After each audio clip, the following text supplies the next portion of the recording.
Como presidente do Supremo Tribunal Federal, alertei o presidente da República, em reunião realizada nesta Corte, durante as férias coletivas de julho, sobre os limites do exercício do direito da liberdade de expressão, bem como sobre o necessário e inegociável respeito entre os poderes para a harmonia institucional do país.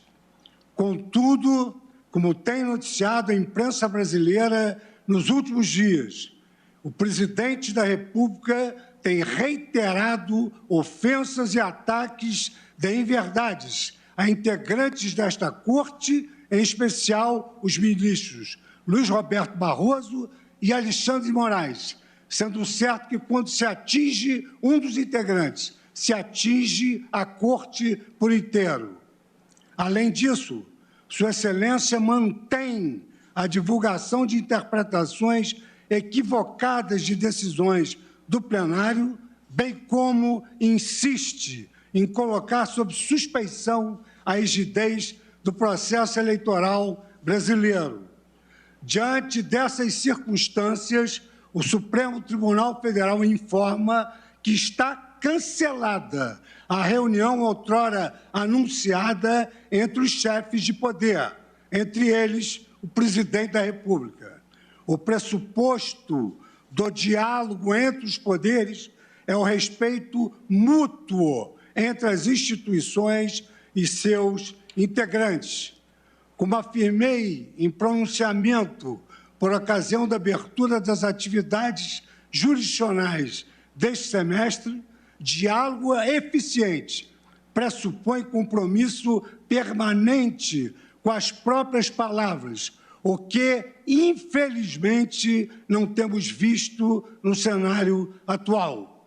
O Supremo Tribunal Federal, de forma coesa, segue ao lado da população brasileira em defesa do Estado democrático de direito e das instituições republicanas e se manterá firme em sua missão de julgar com independência e imparcialidade, sempre observando as leis e a Constituição. Olá, boa noite. Você acaba de ouvir a fala do presidente do Supremo Tribunal Federal, ministro Luiz Fux, que suspendeu a sessão plenária de agora há pouco, de hoje, falando aí sobre os ataques que os ministros do STF vêm sofrendo pelo presidente da República. Um dos pontos citados se refere às críticas ao processo eleitoral, ao ministro Roberto Barroso e ao Superior Tribunal Eleitoral. Por isso, o programa Tá na Web de hoje aborda aqui no primeiro bloco temas que são urgentes e muito importantes para a nossa democracia: eleições, urna eletrônica e voto impresso. Você com certeza vem acompanhando aí nos jornais, nas redes sociais, que esse debate está dando o que falar há semanas. E a gente percebe que isso se refletiu aqui nas buscas feitas na internet. Nos últimos 3 meses, olha só, os registros para o termo urna eletrônica tiveram vários picos, e o mais recente aqui no dia 1º de agosto. O assunto vem sendo muito pesquisado e tem até proposta de emenda constitucional no Congresso, sugerindo que, em processos de votação e apuração das eleições, vai ser, abre aspas, obrigatória a expedição de células físicas conferíveis pelo eleitor, fecha aspas. Seria aí uma volta ao passado, ao voto impresso, depois de 25 anos já de eleições informatizadas. Mesmo sabendo que as urnas têm lacres, passam por testes públicos de segurança, biometria, criptografia, comprovantes e que não são conectadas à internet, ainda existe questionamento quanto à segurança delas. E para me ajudar aqui nesse assunto, eu converso agora com a especialista em direito eleitoral, Gabriela Hollenberg, que já está aqui comigo. Gabriela, boa noite, seja bem-vinda aqui ao programa. Boa noite, Mariana. Obrigada pelo convite. Bom, o Brasil, então, é referência, tem a maior eleição informatizada. A gente sabe que realmente até outros países se espelham, vêm aqui conhecer esse nosso sistema, Eu queria que você falasse um pouquinho sobre a questão da segurança nas urnas eletrônicas. Bem, a gente já adota a urna, como você mesmo bem disse, há mais de 25 anos, sem nenhum relato de fraude concreta. Obviamente o TSE vem aprimorando a segurança da urna no decorrer de todo esse tempo, submetendo ela a testes, inclusive abertos a outros, enfim, a especialistas, a hackers, e a partir disso construindo esse aprimoramento. E não temos aí absolutamente nenhum caso concreto de comprovação de fraude na urna eletrônica. A gente tem aí uma série de procedimentos, né, enfim, que vão sendo tomados como testes de segurança no decorrer do processo eleitoral, com a participação dos partidos políticos, da OAB e outras entidades que tenham interesse em fiscalizar. E até mesmo nestes testes que são feitos, não há também relato de qualquer tipo de funcionamento inadequado da urna eletrônica ou algum tipo de fraude. Então, nessa perspectiva, é totalmente auditável hoje o sistema tal como ele é posto, inclusive porque a gente tem testes de integridade da urna eletrônica com a votação paralela que acontece, inclusive, no mesmo dia das eleições, com urnas que são ali sorteadas, né, e você tem ali uma votação paralela que é feita para saber se as urnas estão, de fato, correspondendo, né, aos votos que estão sendo computados, para que não se tenha aí qualquer tipo de desvio, né, de se poder apontar, por exemplo, que um determinado está se votando em determinado candidato e o voto está sendo destinado a outro. Então, mesmo com esses testes todos e toda essa auditoria, não se teve até hoje a demonstração de uma violabilidade do sistema na perspectiva de se ter uma fraude. Né? A gente... Então, por favor, pode concluir. Então, basicamente, né, não há por que se levantar toda essa celeuma, né, de que teria aí, até porque é até curioso, né, porque basicamente a gente teve uma eleição de 2018 que foi, inclusive, né, vencida pelo nosso atual presidente. Então, basicamente, esse sistema eletrônico de votação é que deu ensejo à sua eleição. Então, não vejo razão para a gente trazer essa discussão nesse nível, como se tivesse aí algum tipo de dúvida real, que não há, né, sobre a segurança das urnas eletrônicas no Brasil. Exatamente. E as urnas vieram justamente para não ter fraude, né? Para a gente ter esse controle. A gente falou agora há pouco, então, da PEC, né? Que pede a volta desse processo de voto impresso. Na sua opinião, doutora, seria aí um retrocesso, já que a gente demoraria mais para ter a apuração, não teria como auditar tudo isso, né? Não é um processo seguro, correto? Não é um processo desejável, na minha opinião, pelo menos neste momento, tal como as coisas têm se colocado. Acredito que sempre há possibilidade de aprimoramento e a Justiça Eleitoral tem trabalhado de forma contínua em relação a isso, buscado, né, implementar cada vez mais elementos de segurança no sistema. A gente sabe que não é fácil, né, a tecnologia ela vem se desenvolvendo, né, e a gente sabe que é cada vez mais comum ataques e invasões, mas o fato, por exemplo, da urna eletrônica não ser vinculada ou, né, conectada à internet já é uma grande segurança que a gente tem.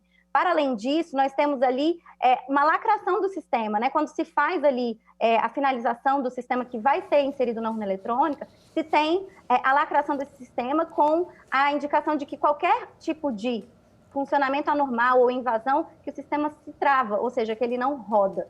E, para além disso, no próprio dia da eleição também há a verificação se os sistemas que estão ali naquela urna eletrônica são sistemas compatíveis e oficiais. Então, assim, não vejo como desejável nesse momento a implementação do voto impresso. Acredito que se essa discussão se desse numa perspectiva de aprimoramento real, nós não teríamos essa politização e essa, enfim, vamos dizer assim, essa radicalização no discurso, né? Porque basicamente temos aí quase um pouco mais de um ano antes das eleições, a gente sabe da dificuldade que é para o tribunal, considerando o modelo de urna que é adotado, implementar de fato uma urna eletrônica com voto impresso para a eleição do ano que vem, por exemplo. E isso implica um gasto muito alto, que não é também desejável num cenário que a gente está vivendo hoje, que temos ali pandemia, né, e muitas pessoas ali precisando, né, e utilizar aí quase que 2 bilhões de reais em 10 anos para se fazer toda uma alteração do sistema de votação eletrônico para implementar isso, não acho que é algo desejável nesse momento. Acredito que sempre há possibilidade de aprimoramento, mas não é pelo voto impresso que teremos esse aprimoramento. E sem contar que as fake news, elas atrapalham muito esse processo, né? E o Tribunal Superior Eleitoral vem combatendo esse tipo de informação nas redes sociais. Eu separei um desses vídeos, né, sobre esse assunto que está lá no perfil do TSE no TikTok. Vamos ver? Ei, você pode até ser mais moderna, mas eu era resistente, sabe? Então, você era resistente, mas você era pesada, né? Não dá pra te levar pra lugar nenhum. Só que eu era mais leve que você, mano. Mais leve, mas não tinha segurança nenhuma, né? Aliás, vocês duas aí, bastava botar cédula dentro de vocês que acabava tudo. Só que a gente era auditável. Pega essa, brother. Só que eu sou auditável, né? Tem 9 etapas de auditoria comigo, antes, durante e depois das eleições. E eu ainda faço esse barulhinho aqui, ó, se liga só. É irado, maluco, irado. E por falar em fake news, na semana passada a gente teve uma outra que rodou aí no WhatsApp, não sei se você viu, doutora Gabriela, alegando que o TSE teria anulado intencionalmente 7,2 milhões de votos nas eleições de 2018. Vamos conferir essa fake news e, lógico, desmentir isso. Pode rodar.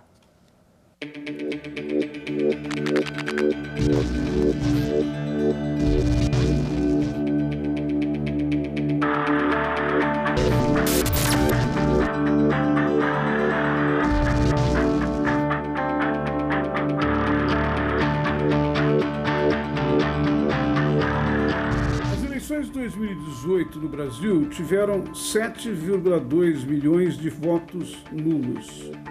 O que aconteceu? Os eleitores brasileiros, parte deles, resolveu anular o seu voto. É uma liberdade que os eleitores têm. Eles podem eventualmente votar em algum candidato, votar em branco ou votar nulo. Para votar nulo no sistema eletrônico atual, o eleitor tem que simplesmente digitar um número que não existe, um número de candidatos que na verdade não corresponde à realidade, ou eventualmente digitar vários números na sequência e com isso anular o seu voto.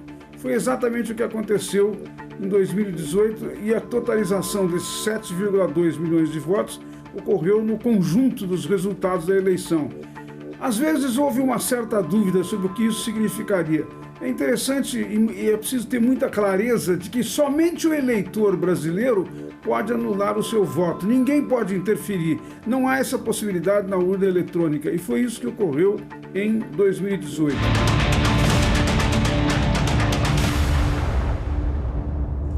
Gabriela, aproveitando aqui a fala desse especialista que a gente ouviu, a gente tem eleições ano que vem e é uma dúvida de muita gente a diferença entre o voto em branco e o voto nulo. Você consegue explicar para a gente rapidamente, então, qual que seria essa diferença e qual que é a consequência de cada um? Olha, basicamente, na prática, né, assim, o voto em branco e o voto nulo não vão ter diferença na prática, porque basicamente os votos válidos são aqueles que são conferidos diretamente a um candidato. Então, assim, ainda que tenha uma diferença conceitual entre um e outro, eles não têm, na prática mesmo, isso não tem diferença. E assim, como né, o próprio especialista colocou, né, para esclarecer em relação a essas fake news, não tem mesmo como ninguém anular o voto de ninguém, a não ser a pessoa que está ali na frente, na cabine de votação, é que vai estar votando. No caso do voto em branco, ela seleciona, né, a tecla específica do voto em branco. Um voto nulo, ela vai estar escolhendo um número equivocado que não existe. E aí o seu voto passa a ser anulado porque não está correspondendo a nenhum candidato. Tá certo, explicadíssimo. Ó, tem uma série também do TSE, né, Por Dentro da Urna Eletrônica, que explica como é que funciona. Eu separei um pedacinho da campanha, né, que fala sobre essa segurança dentro das urnas. Vamos ver? O Brasil tem, provavelmente, o melhor sistema de apuração eleitoral do mundo. Apesar de termos 150 milhões de eleitores, na noite do mesmo dia das eleições, o TSE divulga os resultados. Há 25 anos, nós adotamos pioneiramente um sistema de urnas eletrônicas. Jamais ocorreu qualquer caso de fraude comprovada ao longo de todo esse período. Justamente ao contrário, nós eliminamos os casos de fraudes que ocorriam rotineiramente quando se adotava o voto em papel. O sistema é totalmente transparente e auditável do primeiro ao último momento. Ou seja, qualquer pessoa pode conferir tudo o que foi feito. É isso aí. Gabriela, a gente estava conversando aqui nos bastidores falando a respeito da reforma eleitoral, que tem alguns anos já que ela é debatida. Eu queria que você rapidamente aqui explicasse para a gente o que é, né, a mini-reforma eleitoral e o que pode mudar e se pode mudar para as eleições aí do ano que vem. Olha, Mariana, na verdade, este ano nós não temos uma proposta de mini-reforma eleitoral. A gente tem propostas, muitas propostas, que podem alterar de forma muito significativa todo o nosso sistema eleitoral de uma forma absolutamente profunda. Esse ano está ali atípico do que a gente viu em anos anteriores. Nós temos ali a discussão, por exemplo, sobre a aplicação, a mudança ou não do sistema eleitoral do proporcional para o distritão. Essa discussão está se colocando aí na PEC relatada pela deputada Renata Abreu. Ontem mesmo teve uma a sessão, né, da comissão para debater esse ponto, e isso para a gente, no nosso entendimento, pelo menos dos especialistas em direito eleitoral, não é desejável. Isso pode, inclusive, implicar num aprofundamento da crise de representatividade que a gente vive, porque hoje, com o sistema que nós temos, nós conseguimos, por exemplo, eleger minorias, eleger, por exemplo, uma deputada indígena, como a deputada Joênia, a primeira mulher indígena que foi eleita, utilizando o sistema proporcional. Quando a gente vai para um sistema majoritário, como o distritão, a gente acaba tendo ali, com certeza, o privilégio de quem já tem mandato, quem tem poder econômico e, inclusive, um incentivo ao abuso de poder econômico e à possibilidade de corrupção. Além disso, a gente tem também a proposta de unificação do Código Eleitoral e também a ampliação dele para incluir um Código de Processo Eleitoral, que está ali conduzido uma proposta que tem mais de 900 artigos, um grupo de trabalho que trabalhou com muitas audiências públicas, recebendo muitas contribuições da sociedade civil, da academia, e que tem ali a relatoria da deputada Margarete Coelho. E, para além disso, como nós estamos debatendo aqui, a PEC do voto impresso e também uma reforma que foi um pacote de alterações que foi aprovado no Senado Federal, são várias alterações, seja de PEC, seja de PL, que também estão tramitando na Câmara. Então, são inúmeros projetos, inúmeras frentes que estão em debate, com possibilidades de alteração de direitos que são fundamentais, e eu sugiro aí a todos que acompanhem esse debate e se interem e participem, porque é o nosso direito, né, a nossa representação que está em jogo. Com certeza. Para a gente fechar, Gabriela, eu quero que você fale, então, para o nosso telespectador a importância de se confiar nesse processo eleitoral que a gente tem hoje, nas urnas, né? E um recado aí, porque as eleições estão vindo, então a gente precisa falar de voto consciente. Eu acho que dentro de tudo que a gente discutiu aqui, Mariana, o mais importante é a autorresponsabilidade do eleitor. Então, não dá para, por exemplo, compartilhar informações sem a verificação. Se recebeu alguma informação, por exemplo, sobre as urnas eletrônicas, sobre o processo eleitoral, é importante que isso seja verificado, é importante que se conheça o processo antes de criticá-lo, que se conheça todos os procedimentos de segurança que são adotados pelo TSE, pela Justiça Eleitoral, e também se engajem, né, no caso, para poder acompanhar todas essas cerimônias públicas, que são públicas, inclusive, possibilitando aí que se acompanhe a possibilidade de auditoria, né, e verificação do funcionamento adequado das urnas eletrônicas. A gente sabe que muitas dessas cerimônias sequer têm a presença de vários desses partidos que têm criticado a Justiça Eleitoral ou que têm, inclusive, se engajado na divulgação de notícias e informações inverídicas. Então, é responsabilidade aí de cada um de nós conhecer isso e defender o nosso processo democrático, porque nós não temos ali absolutamente nenhuma evidência de fraude, então não há porquê, né, toda a discussão da reforma, do que a gente tem discutido hoje, ficar girando em torno do voto impresso, porque isso é um problema que nós não temos. Nós temos um sistema que funciona e que, inclusive, vem sendo copiado por outros países e que vem, inclusive, aqui visitar e conhecer uma democracia como a nossa, que é uma das maiores democracias do mundo e que tem aí um resultado muito rápido, muito ágil, confiável e que pode ser verificado, porque posteriormente, inclusive, a eleição, se tem aí a possibilidade de acessar todas essas informações, inclusive o próprio TSE divulgou recentemente, que quem quiser pode, né, os partidos, a sala cofre do TSE está lá com todos os registros dos resultados das eleições de 2018, e a urna eletrônica, ela tem um sistema que ela identifica qualquer tipo de invasão ou qualquer tipo de acesso indevido. Porque verdade. Nós temos um sistema que é também auditável nessa perspectiva, né? Tá então, certo. Dentro de toda essa lógica, não faz sentido que toda a discussão de reforma política, de reforma eleitoral, fique girando em torno de voto impresso, quando a gente tem tantos outros temas que nos preocupam, pelo menos deveriam nos preocupar muito mais. É verdade. É isso. E espero também que nós tenhamos votos mais conscientes, né? Para que a gente tenha, e aí o aprimoramento da nossa democracia, porque muita gente vota, né, Mariana? E acaba esquecendo também quem votou. Então, prestar atenção também em como é que os nossos representantes estão se posicionando aí na reforma política e na reforma eleitoral. É verdade. Bom, o papo tá ótimo, mas meu tempo tá apertado aqui, eu preciso seguir. Gabriela, muito obrigada. Boa noite para você, viu? Agora a gente volta aqui para as telas para saber o que mais, né? Tá na web e os assuntos aí que movimentaram a internet nos últimos dias, além das Olimpíadas, né? Que tá todo mundo acompanhando, a maioria dos trends é sobre isso. Mas vamos lá, na segunda-feira a gente teve mais de 200 mil pesquisas para o SISU. É que na terça março, agora, começou o prazo de inscrições para o Sistema de Seleção Unificada, né? Esse programa aí que permite a entrada no ensino superior com a nota do Enem. No site do SISU, dá para ver as mais de 62 mil vagas disponíveis, além dos cursos e também das instituições. Anota aí o endereço, é sisu.mec.gov.br, sisu.mec.gov.br. As inscrições são até amanhã e não perde o prazo. Também tivemos nessa semana a palavra Selic entre os destaques. Ontem, o Copom, que é o Comitê de Política Monetária, aumentou de novo a taxa para 5,25%. Esse já foi o quarto aumento consecutivo e a decisão já era esperada, né? A gente vem acompanhando aqui, a gente sabe que a ideia é tentar controlar a inflação que anda nas alturas e a gente está sentindo no bolso. Um outro assunto que tomou conta das redes sociais, muito curioso também, foi ontem. Tem a ver com o DIU, aquele dispositivo intrauterino. Acontece o seguinte, gente, alguns planos de saúde que atendem aí mais de 50 municípios no Brasil têm exigido o consentimento dos maridos para autorizar a colocação do contraceptivo nas mulheres. Olha só que absurdo. Vale lembrar, gente, que não existe lei alguma que exija a assinatura do companheiro para colocar o DIU, hein?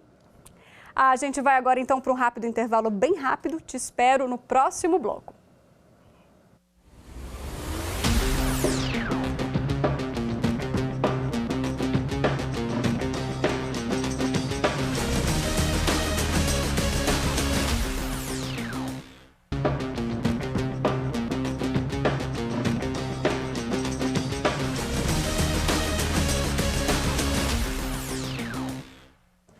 Estamos de volta e a gente continua falando então de fake news. Vamos dar uma olhada na notícia falsa que a gente está combatendo aqui na programação da TV.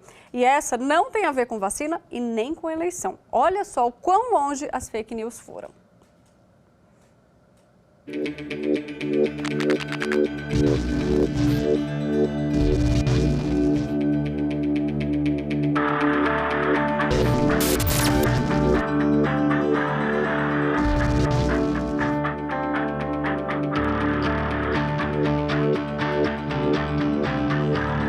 Gostaria de reafirmar que não houve perda de dados e que nosso backup está íntegro. Porém, ainda necessitamos que os sistemas estejam operantes para disponibilizar ao público externo. Aproveito também para pedir que todas as informações quanto a este caso seja procurado através das nossas redes sociais e do e-mail disponibilizado pelo CNPq.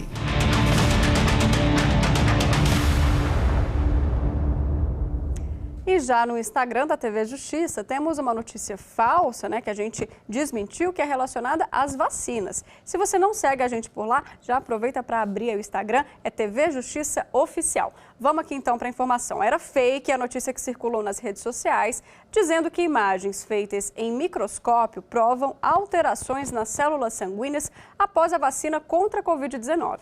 A verdade, gente, é que essas imagens não têm qualquer relação com vacinas e podem ser produzidas ou simuladas facilmente. Então, fake news. Bom, para a gente entender melhor essa questão, eu chamo agora a hematologista, que é a Marina Aguiar, que já está aqui comigo. Boa noite, Marina, me ouve bem?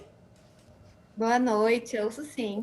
Bom, bem-vinda. Vamos aqui falar um pouquinho sobre essa fake news, né? Existe alguma possibilidade dessas vacinas, né, que a gente tem hoje aí na praça, no Brasil, alterarem, né, alguma célula do sangue, né? Da onde que partiu essa fake news? Explica pra gente. Bom, como você mesma disse já, né, essas imagens que foram colocadas aí na internet, a gente não sabe a origem delas, a gente não sabe em qual contexto que foi coletado o sangue dessa pessoa, e elas podem ser manipuladas muito facilmente. Então, assim, não há evidência científica e a gente nem sabe a metodologia como foi feita essas fotos. Então, assim, não tem como a gente falar de forma alguma que isso foi a vacina que ocasionou isso, e até mesmo porque as vacinas, elas passaram por um processo assim, de estudo muito grande, sob farmacovigilância, né, tanto da Anvisa quanto dos Estados Unidos, Europa, então, sobre os eventos adversos, então é tudo com muita vigilância e segurança. Então, não tem como a gente falar que essas imagens são verdadeiras. As hemácias, elas têm um formato de um disco bicôncavo, onde a parte do meio delas é um pouco mais clara. Então, a forma quando você coleta e coloca esses glóbulos brancos no meio, suspensos no meio, quando a gente vai colocar uma gotinha de sangue na lâmina para ver o microscópio, esses glóbulos vermelhos, eles podem ser alterados dependendo do jeito que eles forem colocados na lâmina, se eles adquirirem um pouco mais de água, dependendo da solução onde eles forem colocados, eles vão ficar mais redondinhos, que é o caso da primeira foto que foi colocada na internet, e se elas forem desidratadas, elas vão ficar mais murchas. Então, dependendo disso, você pode alterar o formato desse glóbulo vermelho. Entendi. O outro ponto também que, assim, tem relacionado com essas fotos é que o microscópio foi um microscópio óptico, que não dá para ver muito bem, não tem uma boa resolução, né? A gente usa o microscópio eletrônico para ver certinho as partículas, as nanopartículas. São 20 horas. Para ver exatamente em alta resolução esses glóbulos vermelhos na imagem. Então, mais do que desmentida aí essa fake news. Agora, doutora, antes da gente finalizar, quero saber você, como profissional de saúde, ao longo aí da pandemia, né, a gente já está em 1 ano e meio com a questão do coronavírus, você viu muita fake news absurda, porque toda semana a gente desmistifica uma aqui, né? Queria que você contasse um pouquinho, você como profissional de saúde, o que já chegou até você? Nossa, assim, infelizmente, né, existem pessoas que é até um desserviço, assim, para a população, porque lançam várias fake news e como as pessoas estão com muito medo em relação a essa vacina, por ter sido muito rápido, ou então com medo de ter alguma, por exemplo, já falaram que tem alteração na composição genética, predisposição à doença autoimune, em relação àquela questão do magnetismo também, isso tudo foi fake news que lançaram e, infelizmente, isso acarreta uma certa, assim, a população que não está bem informada... Fica insegura, né? Vai ficar na dúvida, né? Infelizmente, se deve vacinar ou não. E isso acarreta, assim, problemas na saúde, na comunidade, porque quanto mais pessoas a gente tiver vacinada, menor vai ser a circulação do vírus e menor vai ser a mortalidade. Então, assim, infelizmente, é um desserviço para a população mesmo. É isso aí. Bom, muito obrigada, então, Marina, pela sua entrevista aqui hoje, por desmistificar mais uma fake news. Uma boa noite para você. Bom, gente, eu vou ficando por aqui, então. Não deixe de acompanhar nossas redes sociais, Instagram, Twitter, YouTube. Volto na semana que vem, então, com mais assuntos da web para você, tá? Tchau, tchau.